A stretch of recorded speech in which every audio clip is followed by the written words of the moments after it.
Good morning, Year 6. It's Mr. Nicholson here again. I can't believe it's Friday already. This week has gone so quickly. But here we are, Friday the 15th of January 2021. And the title for today's English lesson, I'd like you to write in your books, the mummification process. So pause the video for a couple of minutes and get the date and title sorted in your books, please. Thank you. So we're going to start, as we usually do, with a little bit of total recall.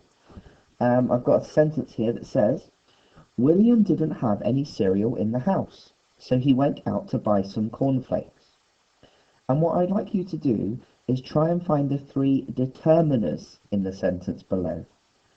Now, I know in Good Reading we've talked a lot about determiners. I know in my English booster group that was happening before Christmas, we did lots of work around word classes and determiners, so I'm sure you can have a good go at this. And there are three in that sentence. I want you to pause the video when you're writing it out and then just spend a few moments to figure out which three words are the determiners. Okay, and then come back to the video and I'll reveal the answer in a minute. Okay, welcome back. So I'm just going to pick up a highlighter pen for this one, and let's see if I can spot them. Now, when I'm looking for determiners, I know that they're little words that go in front of nouns. So a good sort of tip is to try and find the nouns first. Now, there's quite a lot of nouns in this sentence. Let's have a look. William didn't have any cereal in the house, so he went out to buy some cornflakes. Okay, so the first noun in the main part of the sentence is cereal. So that means if cereal is the noun, let's make this a bit thinner, the first determiner will be any. That's the first answer, any. It's the small word in front of the noun. The second noun, I'll pick a different colour up I think for this one, is house. House being an object, so it's a noun. And determiners go in front of nouns normally, unless there's an adjective, but there isn't here, so the determiner is the. So I found any and I found the. Now I just need to find one more determiner. William didn't have any cereal in the house, so he went out to buy some cornflakes. Cornflakes is the object, that's the noun. So if cornflakes is the noun, the determiner must be this one, which is some. Determines how many cornflakes they are, basically. Okay, so you might have got all three right. You might have got two, you might have got one, and you might not have found any, but just tick them off to see how well you did. But the determiners are any, the, and some. Okay, let's move on to the main part of the lesson today. There won't be too much talking from me, because I'm going to set you quite a difficult task to get on with, really, and then you can spend your hour for English this morning just taking your time and getting on with that. But what I would like you to do is to write out your instructions for the mummification process. So if you tuned in to Monday's lesson, you will have lots of notes about mummification. If you tuned into the YouTube on Tuesday, you would have written lots of sentences about mummification and added phrases to make your sentences more detailed. So if you've been tuning in to YouTube during the week, then you will be able to do this really, really easily, I think. However, if this is the first lesson that you've looked at in English this week, you might need to do a bit of extra research to make up for the lessons that you haven't visited, and you might need to find out some information about mummification yourself. Or you can go back on the Carbiol Year 6 YouTube page and you can have another look at those lessons if you've missed them. So what I'm going to get you to do is to write the instructions out in your best handwriting, so you're basically going to publish them. For bronze, you're going to use the preposition and adverbial phrases that we learned about on Tuesday. Yesterday we learned about commas, brackets and dashes for parenthesis, and I did say I challenge you to use them today. And then I've got for gold using a colon to introduce a list or a semicolon within the list. And if you do have time and you want to make a really magnificent piece of work, for challenge you could always add some small pictures around your instructions just to finish off that presentation and make it all look beautiful. So I've chosen for the Learning Powers today resourcefulness and imitation. And the reason I've chosen imitation is that I am going to show you a waggle today. So if you really are struggling, you can look back, you can pause the video on my waggle, and you can look at the waggle and have that in front of you as a bit of a guide. I don't want you just to copy it exactly, but have the waggle there as a bit of a backup really, just to use if you need it. But you might not need it, you might be able to get on with this by yourself. So, your task is to publish a set of mummification instructions, and we've been through all the things you need to do for bronze, for silver, for gold, and for challenge. And I'm just going to spend a bit of time now showing you my waggle that I typed up earlier. And, you know, if you can come up with something close to this in your English books this morning, myself and all the other Year 6 teachers will be really, really thrilled.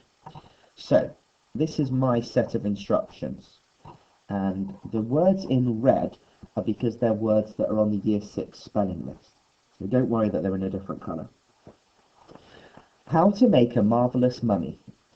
If you want to preserve the bodies of your loved ones, use this excellent ancient technique of mummification. So I've started off with a little bit of an introduction, and you could do that too. And then I've included the equipment, so the things that people will need if they want to mummify somebody. You will need, and you'll notice there that I've used my colon to start my list because that was on the gold in the will, and then I've used the semicolons within my list. Semicolons are really useful in lists actually because they just really obviously separate the things in the list, especially when I've written quite a lot of detail like this. So you don't need them if you're just writing a shopping list, but for something like this where you've got lots of information, the semicolons separate them really well. Equipment. You will need a large sharp hook, 4 canopic jars, a jug of, I think there should be one there actually as well. I'm going to put an extra one in. I've just decided that would be one as well, so I'll just add that extra one in. Sorry, I'll start again. You will need a large sharp hook, 4 canopic jars, a jug of natron salt, meters of white linen, a variety of special amulets, and a papyrus scroll including spells. And you'll notice there I've used the brackets as well because we learned about those yesterday, and I wanted to show that I could apply that to this context. So what you might want to do when you're writing and publishing your set of instructions this morning is you might want to pause the video here and have this waggle in front of you and just use it to start off with your introduction and your equipment, and then in a minute I'll go through the rest of my instructions. Okay, Year 6, I'm just going to scroll down now and show you the instructions that I've written out, and I just think I'll stop it there, or we can just fit that one in. So I've written out a set of instructions all to do with mummification, and you can get as far as you want with this morning, depending on how much time you have and how long this is taking you. But you'll notice I've tried to use all the things that we've been learning about this week. So there are adverbials, there are prepositions, and there are things like brackets, dashes and commas too. Excuse me. So I'll just read these out to you, and again, you might want to pause this video here and just have this in front of you when you're writing yours out. Firstly, wash the deceased body with palm wine and Nile water. You should start with the head. Secondly, carefully pull the brains out through the nose using an especially sharp hook. 3. Next, with a serrated knife, serrated just kind of means jagged and sharp.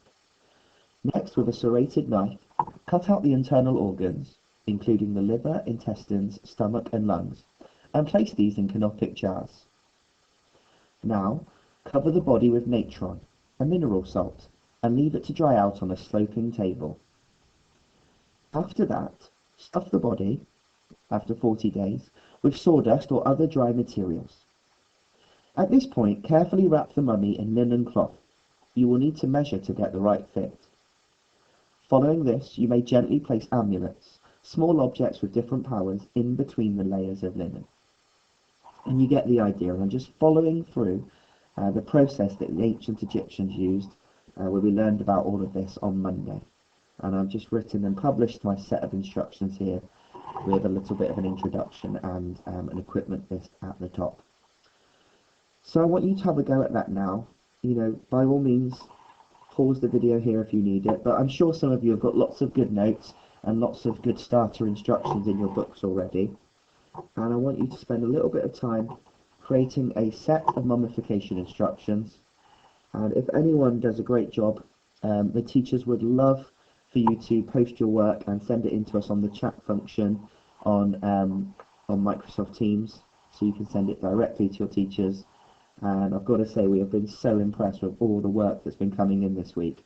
It's been a really high quality, and that's amazing because, you know, we know you're at home and you're not getting that instant well done from your teacher and that thumbs up, you know, that you normally get, and those team points aren't being awarded, and merits, and all the things we do at Carbeal to reward you when you do things well, you know, like Star of the Week certificate. So the fact that you're showing that pride in your learning and that you're still logging on, doing this work, and you're doing it really well. Oh, someone's on Teams.